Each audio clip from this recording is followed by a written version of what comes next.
It is now 5 o'clock, and we've certainly got 20 plus people on this call. So I think since we do want to, as I say, stick to time on the whole, we've got 3 presentations this evening. So we are going to be really rich with information and ideas from different angles.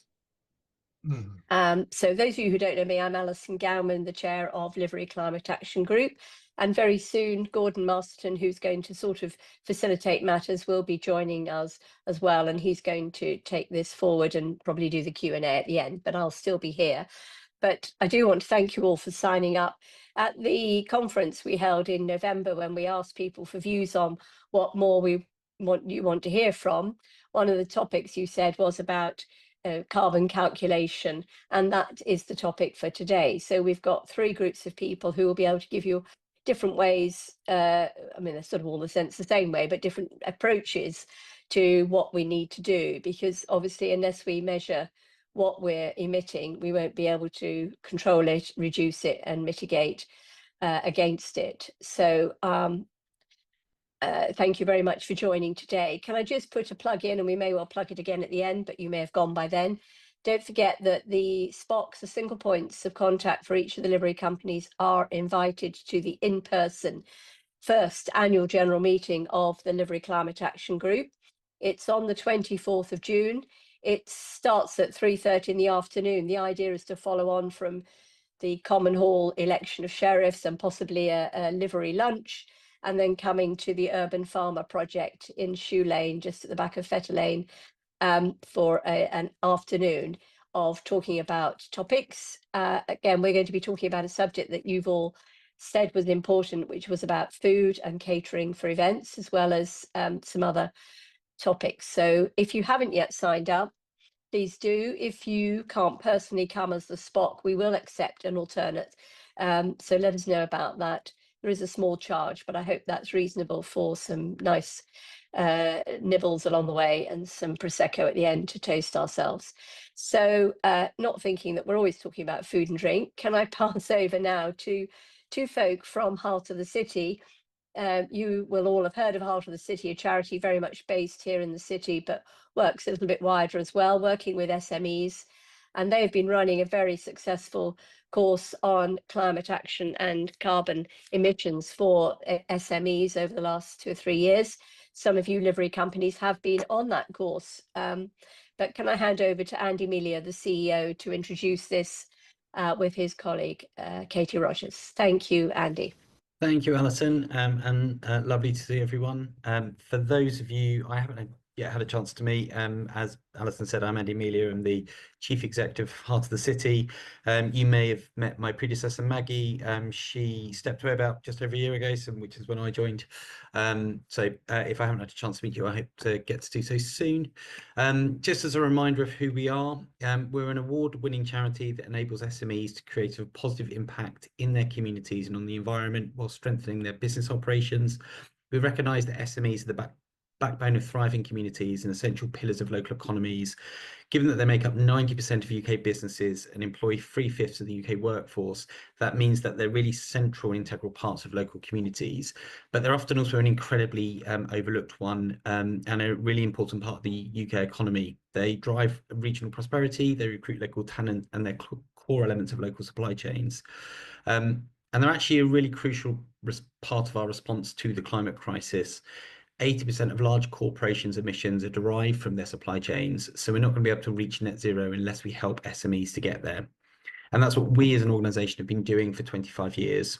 Through delivering workshops, webinars and expert mentorship, we empower SMEs to embed social and environmental impact into their operations, and across those 25 years have supported 3,000 businesses to make a positive impact.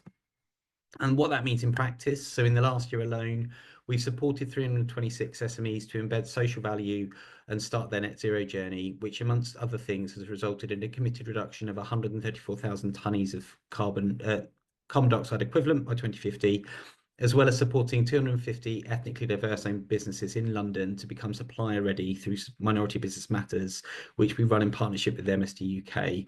And as a result of that, 30 of those businesses have been able to engage in new markets or adopt new products and services, including one that's been able to secure a £100,000 contract with a large technology company.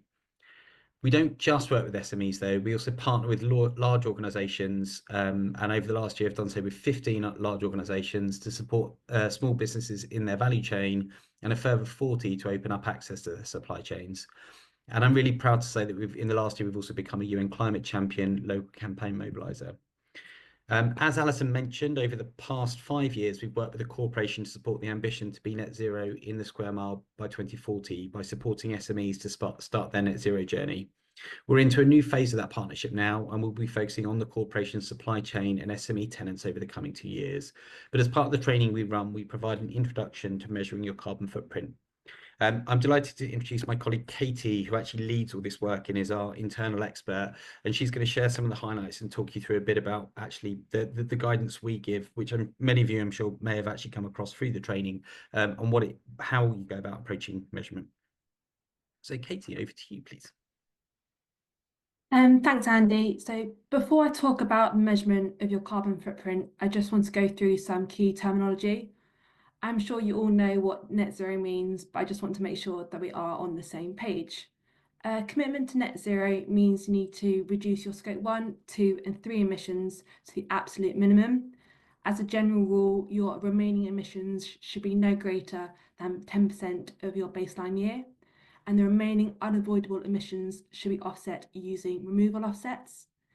It is recommended that organisations have both near-term and long-term targets in place to reach net zero, and that these targets are science-based targets aligning with the latest climate science. In 2015, there was the Paris Agreement, which is an international treaty on climate change, with the overarching goal to limit global warming to well below 2 degrees Celsius above pre-industrial levels, with efforts to limit it to 1.5 degrees in order to avoid the catastrophic impacts of climate change. To keep carbon reductions in line with what's required to limit global warming to 1.5 degrees, emissions must on average halve by 2030, a near-term target, and drop to net zero by 2050. In addition, as you may be aware, and as Andy just mentioned, the City of London Corporation has set out a climate action strategy that commits to achieving net zero greenhouse gas emissions in the square mile by 2040. Net zero isn't to be confused with carbon neutral. Carbon neutral is where you measure your carbon footprint, but there's not an imposed scope of what you have to measure. Once you have a carbon emissions number, you then buy offsets of the equivalent value to balance your emissions to zero. So with carbon neutral, you're not addressing the root cause of your organisation's carbon emissions, and you're not working on reducing them, which is crucial. Carbon neutral can be a stepping stone on a way to reach net zero, but the end goal has to be net zero. So every organisation has a unique carbon footprint. It counts for everything you do as a business and the impact that has on the environment in terms of emissions. It's called a carbon footprint rather than a greenhouse gas footprint because the measurement is standardised in terms of the warming potential of carbon dioxide in the atmosphere. The Greenhouse Gas Protocol is an internationally recognised framework for carbon reporting, and it gives us 3 scopes to categorise emissions. And the difference between the scopes is down to the level of control and ownership you have over them. Firstly, there is scope 1, which is represented in this image by the green arrow. These emissions are direct emissions from resources that your company owns, and the most common ones are company-owned vehicles, gas and refrigerants for air conditioning units, and commercial fridges. Then there are scope 2 emissions, which is the grey arrow. These are indirect emissions that you own, so they're resources that you own but you don't control, such as electricity. And thirdly, there is scope 3 emissions, which are indirect emissions that you don't own, and there are 15 elements of scope 3 in the purple loops on the screen. Scope 3 is often coined as everything else, as it accounts for the largest portion of a company's emissions, and they include purchased services and goods, business travel and accommodations, and investments. So this slide provides an overview of what Heart for the City guides organisations to measure. For your carbon footprint, you have to include everything that falls within your business operations and what you pay for as a company. So for scope 1, this is gas, refrigerants and fuel in company-owned assets. For example, if you have a company-owned car. And then scope 2 is electricity. Scope 1 and scope 2 emissions will mainly apply to those delivery companies that own their halls. But if your company rents or utilises office space in another company's halls, then you should try and apportion energy and utilities usage to your own company, or if you get charged a service fee, you can include this within your purchased goods and services. Then for Scope 3, we guide businesses to measure employee commuting, business travel including accommodation, water usage, waste, and then purchased goods and services. You could go above and beyond this and include the cost of investments within your Scope 3 as well. Employee commuting and working from home is typically just for paid members of staff, so the clerk. However, you could also choose to include the time of company officials and members working from home on behalf of the company as well. If you include the time and travel of, say, your trustees, then make sure you're consistent and include them with your measurement every year. There are lots of different ways you can measure your purchased goods and services, but the most straightforward way for your first carbon footprint is a spend-based or monetary value method. Purchased goods and services would include company events, including meetings, dinners, and conferences, so the cost of food and catering would be included within this category. If you pay for your officers' travel to events that they are attending on behalf of the company, this should be included in business travel, and the cost of the ticket to the event should be included within purchased goods and services. So this is a really simple way of viewing what a carbon footprint measurement is. To get your footprint, you measure all 3 scopes for a year period, and generally the first carbon footprint that you measure is called your baseline. There are 2 main sets of data that you need to measure your carbon footprint. These are activity data and emissions factor data. To get the carbon emissions for an activity, you multiply the activity data by the emissions factor, and to get your total carbon footprint, you work out the carbon emissions output for each area of your scope 1, 2, and 3 by multiplying the activity data by the emissions factor, and then you add up all the carbon outputs together to get to your total. The activity data is your operations data, the data that's unique to your company and how it runs. An example of activity data is the kilowatt hours of electricity used in your livery hall. The collection of activity data is often the most time-consuming part of the process, but you don't need to have complicated data collection processes in place. You can simply use Excel spreadsheets, of which half the city have templates you can use. And a lot of information you will need can be pulled from bills or a purchase ledger. Then there is the emissions factor, which is a number used to convert your raw activity data into carbon emissions. And these are predefined numbers that are calculated and updated each year by third parties, usually scientists and research organisations, and the government releases a new set of emissions factors every year. However, the most common way to get the carbon emissions output for your activity data is to use a carbon calculator, which does the calculation of your activity data and the emissions factor for you. Online, there are hundreds of different carbon calculators available, pitched at different levels, depending on the quality of activity data that you have. We guide organisations to use 2 calculators, as we have not found one calculator that covers all the elements that are needed for best practice for a carbon footprint. Firstly, there is the Climate Impact Partners Calculator, which you find is a great calculator to use as it's free and the level of activity data needed to collect is of an achievable level. And this can be used to measure your scope 1, scope 2, and transport, accommodation and waste within your scope 3. For water, working from home emissions and purchased goods and services, we suggest that you use Half the City's Carbon Calculator, which is an Excel document we've created using the government's emission factors. With using the carbon calculators, you input all the activity data for each area of your scope 1, 2, and 3, get the carbon outputs, and then add all these together to get your total carbon footprint. Our free Climate Action Toolkit has guides on how to use the carbon calculators and what data you need to collect for your measurement. Measuring your carbon footprint is essential for starting your net zero journey, as it's the means for determining the amount of emission reductions you need to reach net zero. It also makes you more informed when creating your net zero strategy, because you can identify the highest emitting sources and those which you have the most control over, meaning you can target them first. Once you've measured your baseline, you can develop a net zero strategy or action plan to achieve your determined science-based targets. When working towards net zero, we recommend that you firstly start with a plan to reduce your scopes 1 and 2 emissions as quickly as possible, as these are the emissions more within your control. I know that scope 1 and 2 are more relevant if you have a livery hall, and I do understand that many are listed buildings, so certain changes may be challenging. We like to stress the importance of transparency and narrative when it comes to discussing your net zero journey. If you have an action in your plan and then find it's not possible or doesn't have the desired effect, just be very transparent and open about this when communicating your progress. An example of reducing your scope 1 gas emissions would be to turn down your thermostats.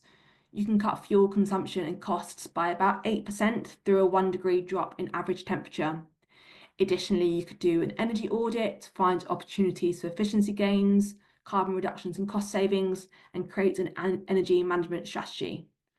For scope 2 electricity, the easiest thing is to move to a renewable energy provider. It's often the same price or cheaper. Once you've focused on scope 1 and 2, then you can identify where your carbon hotspot areas are and start thinking about how you can reduce these areas. This is likely to be in your purchased goods and services, as they typically make up over 80% of a carbon footprint. And an example of a scope 3 action would be to put in place a procurement policy to make any sustainable purchasing decisions more official. The purchasing for your events could be reviewed to identify opportunities for using fewer, more sustainable and less carbon intensive products and services. You can talk about your efforts and net zero targets with your supply chain, and perhaps ask catering suppliers to provide low carbon menu options using seasonal and local food and initiatives for minimising food waste. For travel, you could focus on implementing sustainable travel requirements for employees and then scale this up to include other officials and members. You don't have to measure the carbon footprint of visitors to your events, but you can still encourage the use of public and low emission transport. Additionally, do consider if an in-person meeting is necessary and hold virtual meetings wherever possible. Importantly, don't let perfection be the enemy of progress. You don't need to have a long list of actions. It's a try, test and learn process. I know it can be scary to see the number you need to decrease by, and when you're first getting started with cutting emissions, it can be overwhelming. A lot of reductions will need to be directly from your own actions, but there'll be also a lot of reductions from wider system decarbonisation as well. And one example we like to give is the national grid decarbonising. And not all the reductions are solely on your own shoulders. There are others involved in your journey as well. Often we forget the importance and significance of behavioural change and conversations. Discuss your net zero journey, the initiatives and the reason behind changes with your members and other organisations you work with, and this can have positive knock-on effects. I'm just going to quickly cover offsets, as it's something we often get questions on. The priority does need to be emission reductions, but you will need to use offsets to offset your other 10% unavoidable emissions to achieve net zero. So firstly, there are avoidance offsets. These don't directly remove carbon from the atmosphere, but prevent carbon from entering the atmosphere elsewhere. A good example is investing in solar panel projects, as this increases the use of renewable energy and decreases the use of fossil fuels. Avoidance offsets cannot be used to become net zero, but can be used for becoming carbon neutral. Then there are removal offsets, which actively reduce the amount of carbon in the atmosphere. This can be achieved naturally by reforestation or through technology such as carbon capture schemes. It is removal offsets you will have to use to become net zero. There's recently been a move towards impact investing over carbon offsets. These allow for more holistic environmental lens rather than a purely carbon lens.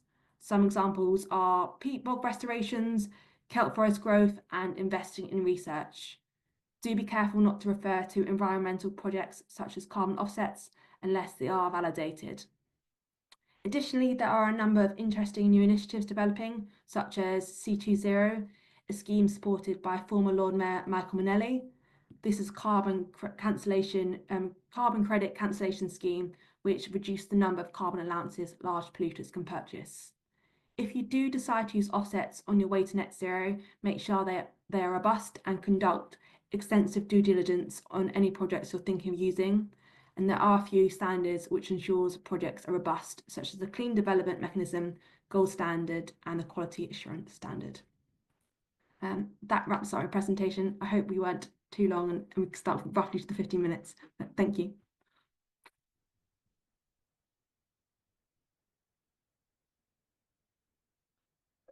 Thank you very much, Katie. It's Gordon Masterton here, and Alison is may still be here, but she's preparing for another meeting. She asked me to introduce our next speakers, and we'll take questions right at the very end, because we do have Stuart Mitchell, who's our next speaker, talking about one narrow aspect of carbon footprinting, and that's travel and transport.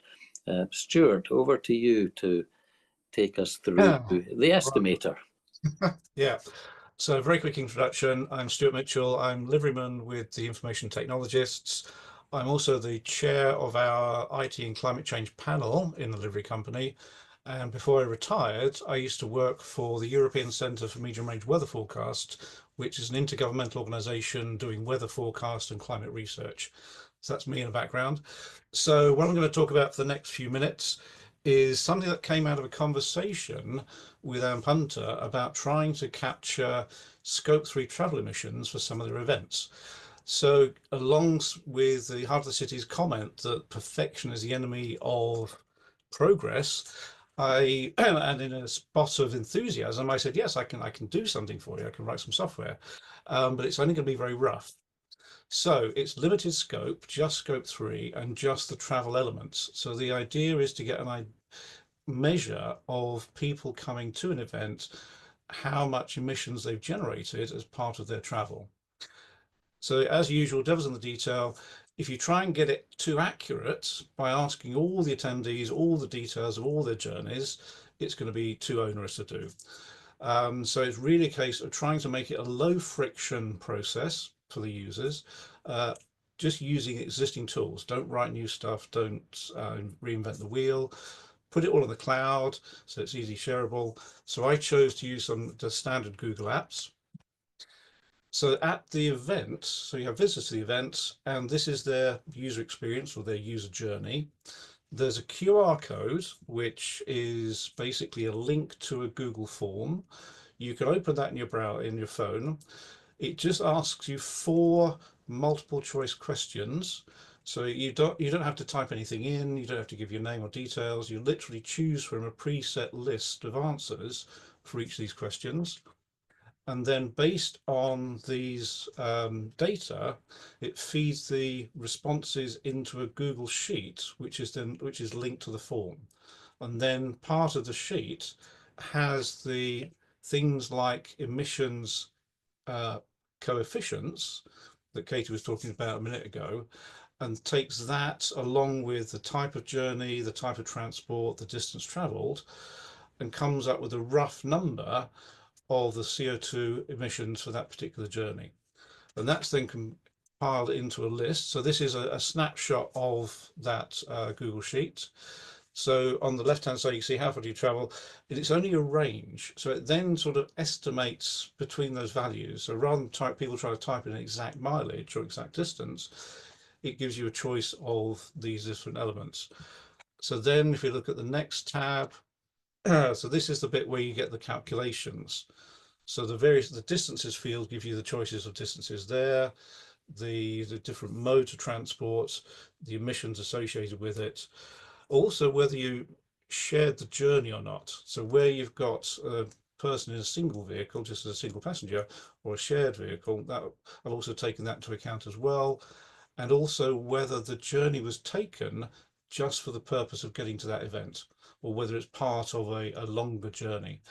Again, you could try and capture all these details in a lot of detail, but it would be quite onerous.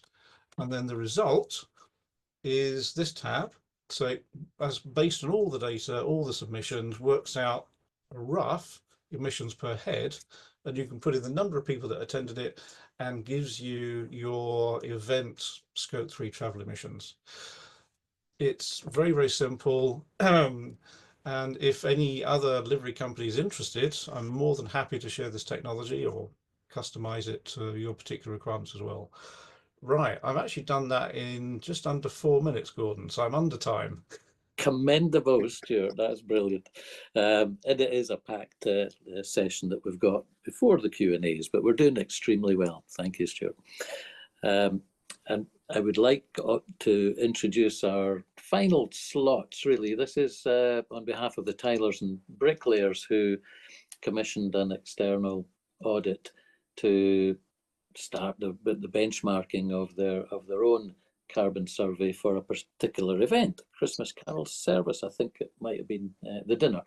So Kate Aldridge, who's also a SPOC of the Livery Climate Action Group, and Keith Aldis are presenting their findings from that and summarising them. And I'm pleased to say it's been loading in the background. I still see loading at the moment, Kate, but I'm sure you're not far away from starting. Thank you.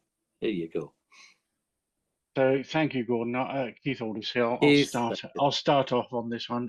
Stuart, I was really interested. We'd definitely like to see your solution, because we used a solution which we had to pay for. And it sounds like the information technologists are giving this one away free. So we'd like to use a free one.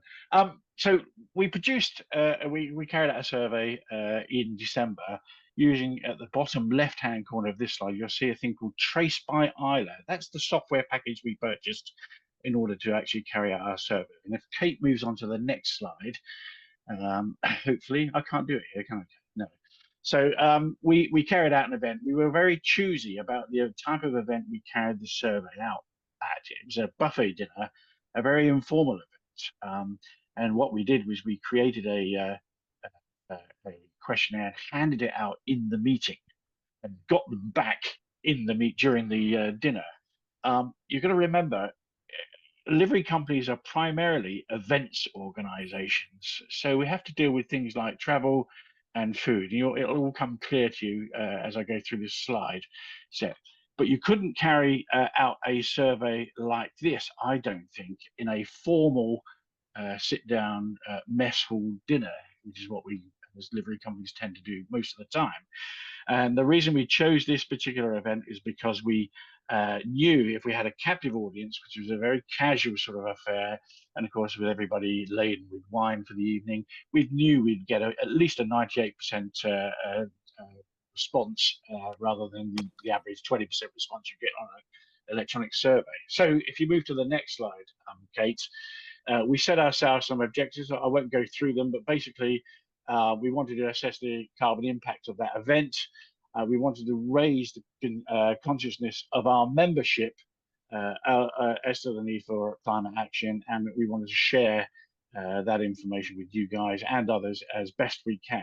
We're a fairly simple, very small organization, as you will probably aware. We don't have a hall. We are a peripatetic delivery company, and so therefore there's very little we can do. So these are sort of the results we produced. We had 96 people attending this particular event. Our carbon footprint was 2.73 tons, 28 kilos per person, and there's a little bit of waste. We can probably ignore the waste because it's not very significant. And we sort of produce a sort of a paper for our own court, and Kate will talk in a minute about the actions that the court are going to take based upon these results. So we go to the next slide. I'll give you, because I'm not trying to sell this piece of software, but it is a pretty good piece of software which will give you all sorts of data that you might need. So in this case, if we break down the data, you can see on the right-hand side, there are two bars there that are really concerning for us.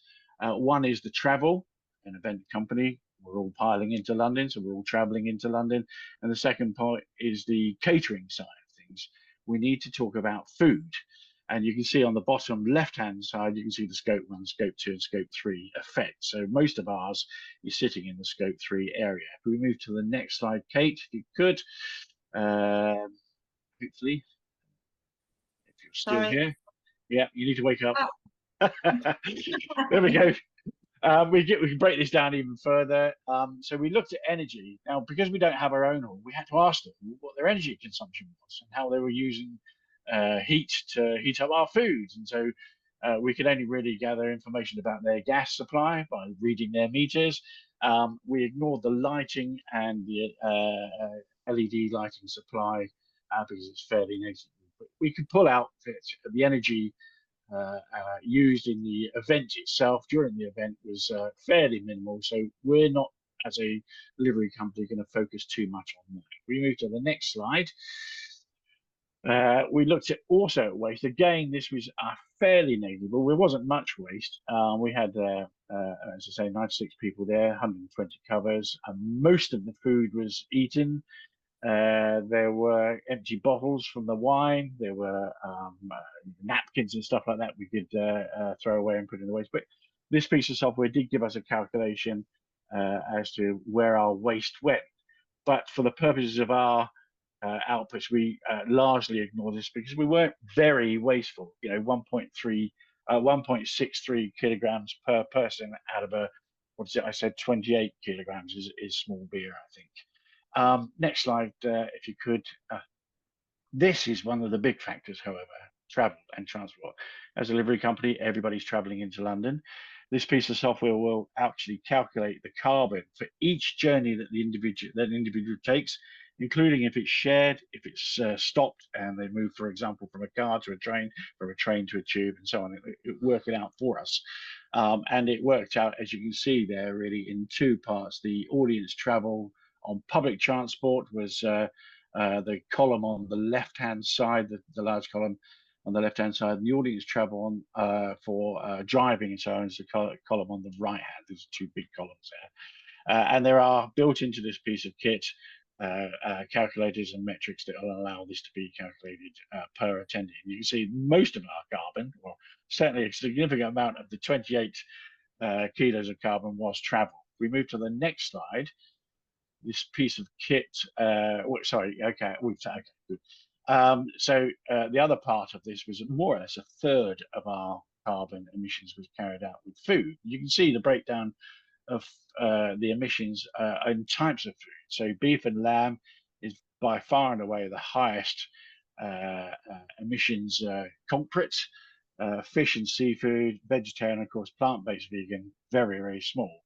The implication being that ultimately we ought to move towards a wholly plant-based menu for our events. Well, that's not going to fly because as a delivery company, of course, we all like to travel into town. We all like to eat and drink as much as we possibly can. But it has flagged up to us that there is an issue with food, and therefore we need to address that at some stage. And on the right-hand side of this chart, you'll see we also calculated in the carbon footprint for the wine and the soft drinks we had during the event. We drink a lot. 49 bottles of wine went down. If we move to the next slide, Kate, you can see here that graphically, whilst only 96 people actually attended, there were 120 covers, which is actually 360 plate settings.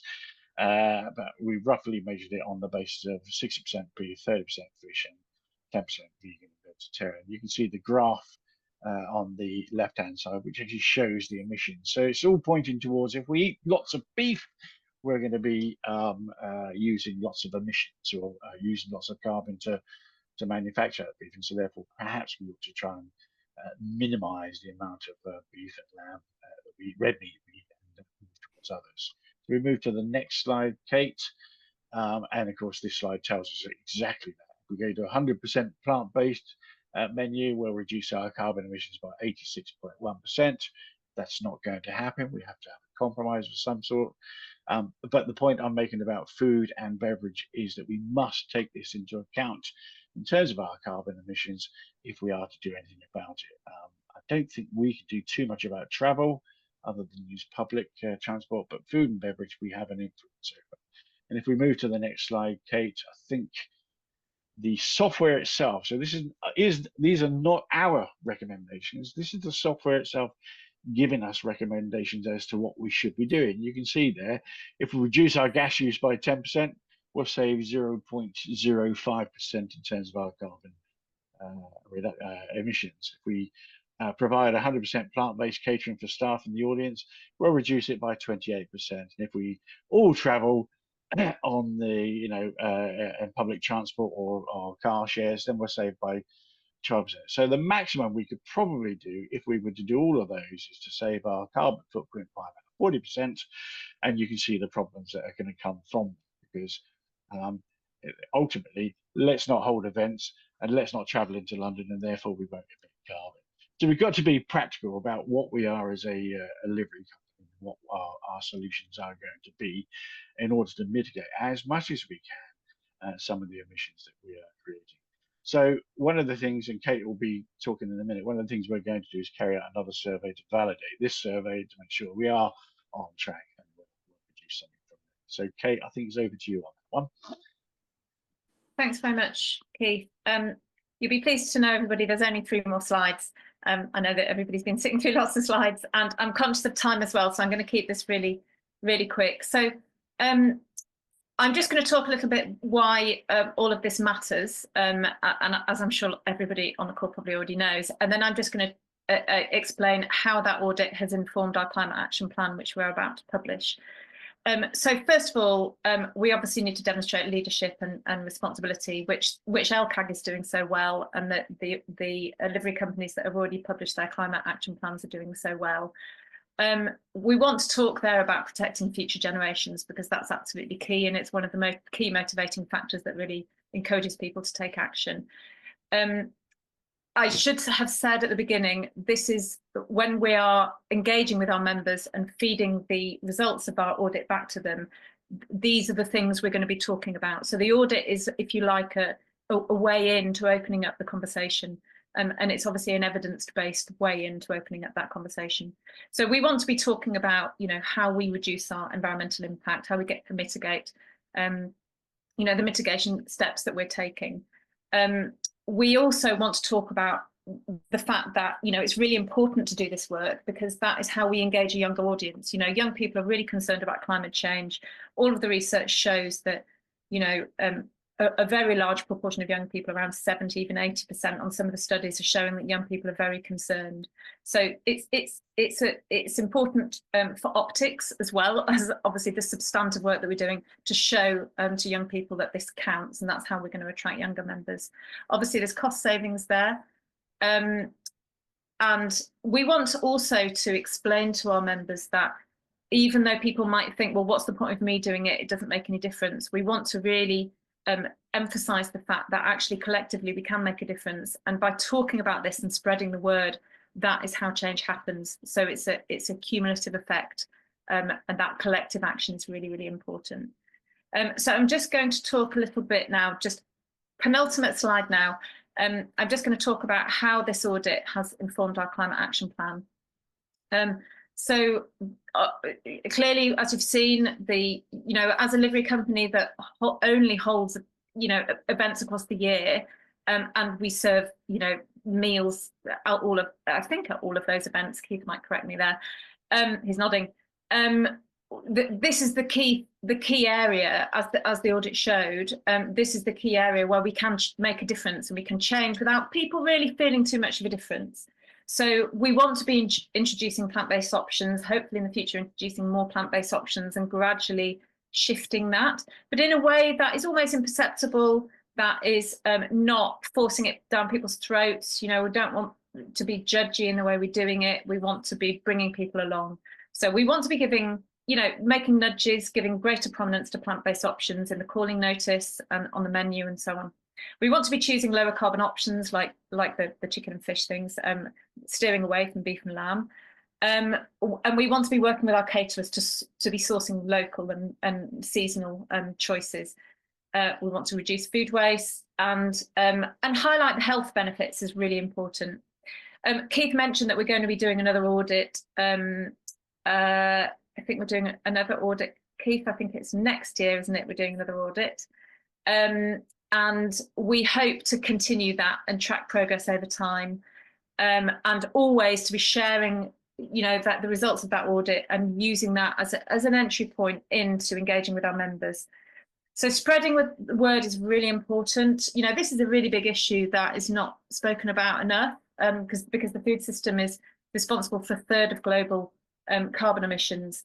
But what isn't factored into that is the land use and carbon sequestration that land is capable of drawing down if it was used for, to return to nature. There was an interesting stat that and we're not proposing that everybody goes vegan, but an interesting start that if everybody went vegan, and we are not suggesting that here, we could reduce the global agricultural land by 75%. So that's the equivalent of freeing up the area the size of North America and Brazil. So this is a really, really big issue, and we want to talk about it in a way that is palatable and not judgy. So we're going to be publishing our plans shortly and sharing that with members. We want to gently educate members on the climate impact of food and travel choices, why individual choices are important, as I've touched on, and also we want to use it as an opportunity to talk about building resilience in our society, in our communities, and the need for adaptation, which is so critical in relation to flooding and food security and other things. So we want to gradually encourage this culture shift by celebrating sustainable choices, by celebrating healthy plant-based food. We will be setting reduction targets for transport and food-related emissions, and the energy usage is important as well. So when we select halls, we want to consider the energy efficiency of halls. And we're really grateful for all of the work that Alison and Gordon is doing with the LCAG. It's fantastic stuff, and we want to collaborate closely with LCAG and share our findings always, and be transparent and open about our work. And that's it from us. Many thanks indeed, Kate. That's super. And I think we can all, if you can, reassemble a group screen. That would be quite good for the Q&A session. I mean, I think this, we have had 3 very rapid deliveries of 3 fantastically useful sessions, and Heart of the City providing the nuts and bolts to all of us potentially that would like to use their systems and their tools.